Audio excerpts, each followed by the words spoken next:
Fato é tudo aquilo que foi comprovado, estabelecido. E contra fatos não existe argumento. E o fato é que o nosso adversário, o inimigo das nossas almas, é o governador desse mundo onde nós vivemos. Mas a boa notícia é que nós não somos desse mundo, e é por isso mesmo que nós precisamos resistir todos os dias o ataque desse maligno nas nossas vidas. E nós precisamos estar sempre firmes, permanecendo fiéis ao nosso Deus. Fala, jovem, muito bom estar com você aqui mais uma vez para juntos nós estudarmos essa revista maravilhosa da editora Betel, a revista Conectar Mais Jovens, e dessa vez nós estamos estudando a lição de número 4, que traz como título O Engodo das Riquezas do Mundo. E se você não é uma pessoa tão culta assim como eu também não sou, você deve estar se perguntando, mas o que é engodo? Eu fui pesquisar no dicionário para tentar descobrir o que é essa palavra, e essa palavra geralmente ela é associada com a estratégia manipuladora ou ilusória de alguém. E ela tem como objetivo levar alguém a acreditar em algo que é falso ou agir de maneira contrária aos seus interesses. Então agora que nós já estamos cultos o suficiente para entender o que o título da lição de hoje quer dizer, nós vamos à lição. E o versículo do dia diz: pois o que aproveita o homem ganhar o mundo inteiro se perder a sua alma? Ou que dará o homem em recompensa da sua alma? Mateus capítulo 16, versículo 26. E nesse texto, Jesus ele está questionando a importância de ganhar o mundo inteiro em comparação à perda da alma. E é justamente por isso que essa passagem ela chama a atenção para a importância dos valores espirituais e da busca por uma vida em conformidade com os princípios divinos, em vez de deixar que essas preocupações terrenas consumam as nossas vidas. Já a verdade aplicada, ela diz: apesar de vivermos no mundo, não devemos participar dos seus valores e ideias que estão em oposição às Escrituras e ao reino de Deus. Como sempre, nossa revista tem 3 objetivos. O primeiro objetivo é conceituar biblicamente o termo mundo. Em segundo lugar, mostrar os perigos do consumismo. E em terceiro lugar, apresentar a fidelidade de Deus como propósito de vida. O nosso texto de referência está em Mateus capítulo 4, versículo 8 ao versículo 11. E essa passagem ela está dentro de um contexto onde Jesus estava sendo tentado por Satanás no deserto. Essa tentação ela acontece antes de Jesus iniciar o seu processo, o seu ministério aqui na terra. Então Jesus é levado a um monte muito alto, e lá nesse monte Satanás mostra para ele todos os reinos do mundo.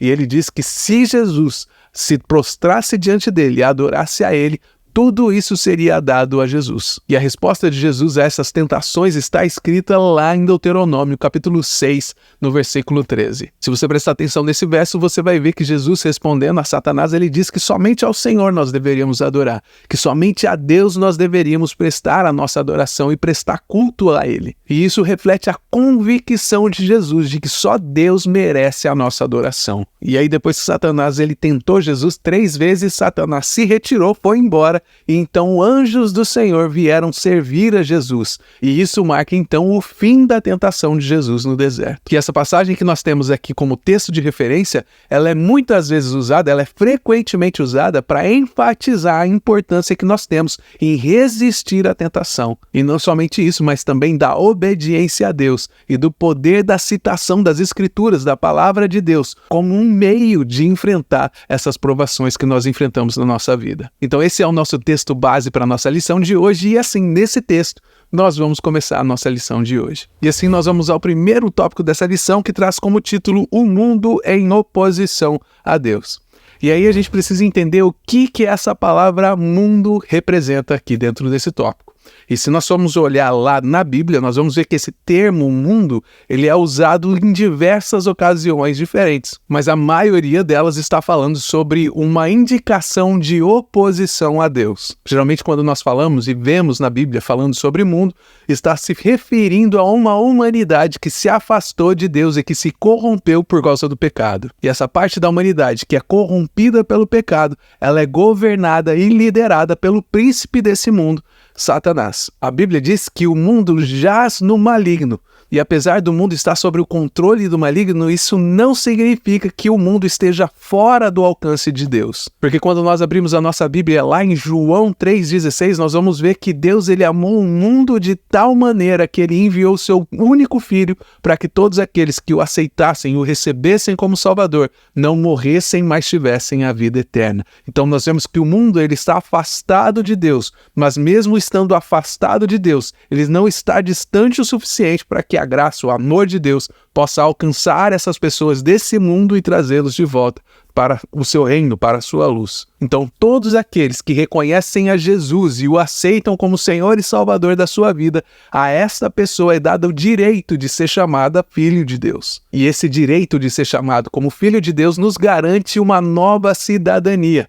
Nós somos cidadãos do céu, do reino eterno de Deus. Sendo assim, nós não somos mais partes desse mundo. E o melhor exemplo que eu posso dar sobre isso é a minha própria vida. Eu sou um brasileiro, mas atualmente eu moro com a minha esposa e com a minha filha aqui no Canadá. Eu tenho uma permissão que me garante o direito de trabalhar e de estar aqui no Canadá, mas o meu passaporte ele é um passaporte brasileiro. E pelo fato do meu passaporte ser um passaporte brasileiro, em qualquer lugar do mundo que eu esteja, todos vão saber que o meu local de origem é o Brasil. Então, dessa mesma forma, como crentes, eu e você, nós estamos nesse mundo, mas o nosso coração, a nossa identidade, a nossa lealdade, ela pertence a Deus e ao reino de Deus. E espiritualmente falando, a gente pode colocar o passaporte como sendo o sangue de Jesus, que é aquele que te fez filho e filha de Deus. E como filhos e filhas de Deus, e como seguidores de Cristo, nós precisamos estar alerta a essas influências que nós recebemos do mundo todos os dias. E nós precisamos procurar estar continuamente renovando a nossa mente, nosso entendimento através da palavra de Deus. Porque quando nós nos aproximamos mais de Deus e nós nos submetemos à vontade de Deus,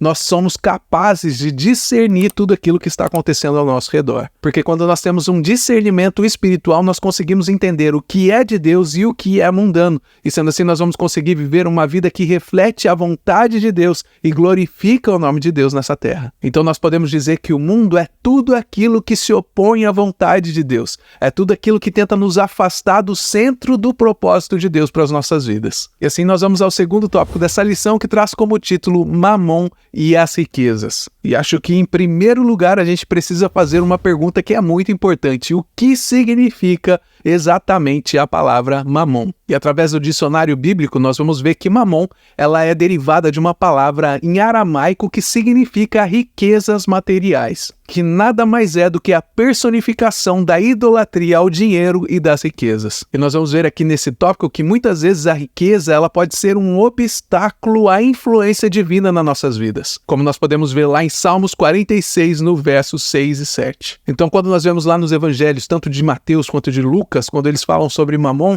eles estão nos convidando a refletir sobre a essência e a nossa preocupação em adquirir riquezas aqui nesse mundo onde nós vivemos. E é muito importante ressaltar que o dinheiro ele não é o problema da humanidade, mas é o amor ao dinheiro que nos arrasta à cobiça, à avareza e o desejo incontrolável de consumo, como nós podemos ver lá em 1 Timóteo, no capítulo 6, no verso 10. Nos evangelhos nós vemos que Jesus ele ofereceu um exemplo muito marcante quando ele convidou um jovem rico para se juntar a ele e aos seus discípulos. E infelizmente, porque esse jovem ele possuía muitas riquezas, ele recusa esse convite de Jesus, como nós podemos ver lá em Mateus capítulo 19, no versículo 22. E isso nos mostra que a riqueza e que o dinheiro, eles podem muitas vezes nos trazer essa falsa sensação que nós estamos cobertos, que nós temos segurança. E essa segurança, esse sentimento, eles servem como um bloqueio na nossa realização, que todos nós precisamos da graça de Deus, independente de quanto nós temos na nossa conta bancária. Por isso que é muito importante que eu e você, que a gente possa entender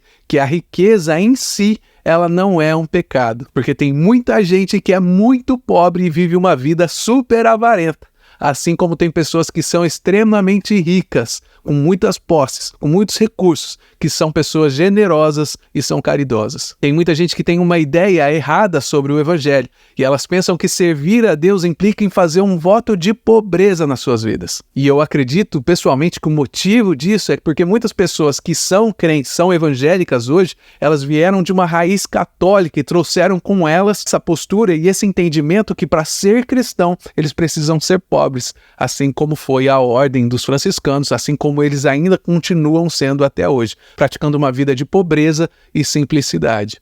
Mas quando nós entendemos e nós nos relacionamos com Deus, nós entendemos que nós somos apenas administradores de tudo aquilo que Deus nos dá, de tudo aquilo que Deus nos permite ter nessa terra. Quando Deus abençoa a minha vida, quando Ele abençoa a sua vida, o fim da benção de Deus não está em mim mesmo ou em você mesmo, mas Ele abençoa a minha vida, Ele abençoa a sua vida para que você possa também abençoar a vida de outras pessoas que estão passando por necessidade. Mais uma vez eu vou dizer para você, a raiz do pecado no nosso coração, ela não é o dinheiro, mas sim o amor exagerado, o nosso desejo exagerado pelo dinheiro. Uma coisa que nós precisamos ter muito claro dentro da nossa cabeça, também dentro do nosso entendimento, é que como seres humanos nós somos diferentes de todos os outros animais.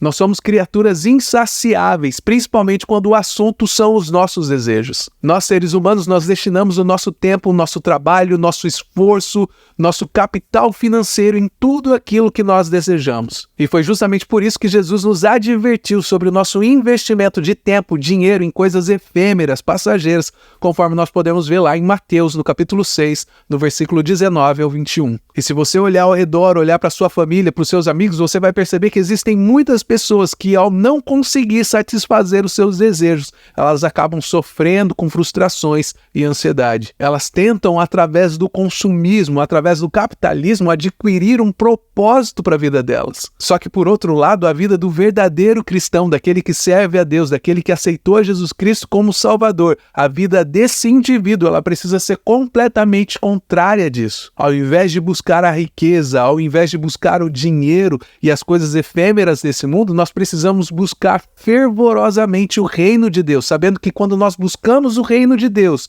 todas as outras coisas elas são acrescentadas naturalmente na nossa vida. O princípio bíblico não é eu correr atrás da bênção, não é você correr atrás da bênção, mas é nós sabermos que quando nós estamos na presença de Deus, buscando a Deus diariamente, as bênçãos do Senhor são derramadas sobre as nossas vidas. E assim nós vamos ao terceiro tópico dessa lição, que traz como título o perigo do desejo, do ter e das realizações. E aqui nesse terceiro tópico a gente precisa partir do pressuposto que nós nascemos em um mundo pecaminoso e a partir desse nascimento no mundo pecaminoso, nossos desejos primitivos, eles já estão comprometidos. E é justamente por causa dessa natureza que nós trazemos, a natureza adâmica, como muitos dizem, que nós somos frequentemente bombardeados com essas armadilhas que o nosso inimigo coloca diante de nós, principalmente através do materialismo. A gente já vive num mundo extremamente capitalista. Tudo aquilo que você precisa fazer é em prol do dinheiro ou é pelo dinheiro. E muitas vezes eu e você, nós caímos dentro dessa rotina do mundo que nós vivemos e a gente acaba perdendo os princípios bíblicos, que desde o começo deveriam ser o nosso guia para que a gente pudesse ter uma vida mais plena. Então, dentro desse universo que nós estamos vivendo, isso significa que muitas vezes o que tem destaque é o ter ao invés do ser, o que é uma completa inversão dos valores estabelecidos do reino de Deus. E essa cultura do ter, ela acaba sendo infinita, porque você nunca vai conseguir chegar a um momento onde você vai estar satisfeito com tudo aquilo que você tem. E aqui eu tenho certeza que todos nós, em algum momento da nossa vida, a gente já esteve preso nessa rotina, nessa cultura do ter. E isso acaba nos tornando pessoas insatisfeitas e ansiosas. Quantos de nós já chegamos em casa num sábado para assistir televisão, nós ligamos a nossa televisão, que pode ser por satélite ou a cabo, tem 356 canais. No sábado à tarde você está sentado, já passou 15 minutos trocando de canal, e aí depois de 15 minutos você diz, não tem nada para assistir. Ou então você abre a geladeira, tem algumas comidas lá dentro da geladeira, mas você diz, nós não temos nada para comer. Ou então você abre o seu guarda-roupa antes de ir para o culto para escolher aquela roupa linda para você ir para o culto, e aí você tem aquele monte de roupa à sua disposição. Para alguns de vocês têm até roupas que estão com a etiqueta que vocês nunca nem usaram, mas mesmo assim a gente vai dizer que não temos nada para vestir. E é assim que eu quero simplificar para você esse ciclo infinito que causa dentro de nós, desperta dentro de nós um egoísmo e uma ansiedade e que deixa todo mundo sempre num estado de alerta constante, correndo atrás do dinheiro, do status, do seguidor e de tantas outras coisas materiais que não mudam nada na sua vida de verdade. E além de não mudar nada na sua vida física, isso também não acrescenta nada na sua vida espiritual, porque elas não produzem vida. Se você abrir a sua Bíblia no Evangelho de Mateus, no capítulo 5, do versículo 3 ao 10, você vai ver lá Jesus no Sermão do Monte. E lá no Sermão do Monte, ele enfatiza a importância do ser e fala sobre as bênçãos do reino de Deus. Você precisa ser, você não precisa ter. Através da palavra de Deus, nós geramos a consciência de que nós somos a imagem e semelhança de Deus. E a partir desse princípio, nós precisamos entender que o nosso caráter, ele também precisa refletir o caráter de Cristo, conforme a gente pode ver lá em 2 Coríntios, no capítulo 3, no versículo 18. Nós precisamos ter isso na nossa mente, no nosso coração, que não é suficiente carregar o título de cristão. A gente precisa ser uma nova criatura. Não basta possuir um compromisso com a igreja local onde você congrega. Você precisa ser a igreja de Cristo. E como igreja de Cristo, nós precisamos ter os princípios e a prioridade que Cristo teve. Nós precisamos priorizar Deus acima de todas as coisas, porque como igreja nós reconhecemos que Ele é quem cuida de nós. Se nós olharmos ao nosso redor, nós podemos ver tantas pessoas buscando alegria em lugar errado, buscando alegria nas drogas, no sexo, nas festas, nos status. E isso tudo num primeiro momento pode parecer muito legal, pode parecer muito bom, mas o fim dessas coisas é um caminho de morte, como nós vamos ver lá em Provérbios capítulo 14, no verso 12. Então o objetivo dessa lição de hoje é nos despertar para que a gente entenda que o mundo ele sempre vai tentar nos encantar com as nossas paixões carnais. Até mesmo dentro das igrejas nós vemos essa ação maligna por várias vezes sendo implementada através da teologia da prosperidade que tem desvirtuado muito crente dentro das igrejas. Mas nós precisamos entender que a verdadeira alegria, a verdadeira satisfação não está naquilo que nós temos, mas naquilo que nós somos no nosso relacionamento com Cristo. Tendo dentro da nossa mente, do nosso coração, que a verdadeira alegria vem do Senhor e ela é a nossa força. Então, resumindo tudo isso, nós precisamos entender que a Bíblia é o nosso guia contra todos os ataques do inimigo. É ela que nos incentiva a viver uma vida com propósito, colocando Deus no centro de tudo aquilo que nós fazemos, nos levando a ser mais parecidos com Jesus. E antes de nós terminarmos essa lição de hoje, eu gostaria de fazer um convite muito especial. E se você ainda não se inscreveu no nosso canal, eu gostaria de te pedir para que você se inscrevesse, para que você possa continuar recebendo esses estudos bíblicos que nós estamos fazendo aqui, que com certeza vão te ajudar a entender melhor a palavra de Deus e colocar em prática a palavra de Deus na sua vida. Eu espero do fundo do coração que você tenha gostado dessa lição. Se você tem alguma dúvida, deixa no comentário. Nós vamos responder assim que possível e se Deus quiser, eu te vejo no próximo vídeo.